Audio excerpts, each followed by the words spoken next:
In this video, you'll learn how to access your existing MetaMask wallet on a new device.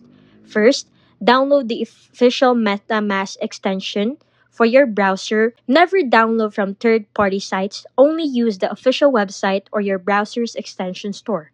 Once installed, click on the MetaMask icon in your browser. You'll see the welcome screen with two options: create a wallet and import wallet. Click import wallet. Now you know you'll need your 12 seed phrase from your original MetaMask wallet. This is the backup phrase you wrote down when you first created your wallet. Enter each word in the correct order. Check that all words are spelled correctly and in the right sequence. Click continue once you've entered all 12 words. Create a new password for this device. It can be a different from your previous password. This password only protects the wallet on this specific device, not your actual funds. Confirm your password and click import. MetaMask will now restore your wallet with all your accounts and transaction history. You'll see your original wallet balance and addresses. And that's it. You've successfully logged into MetaMask on your new device.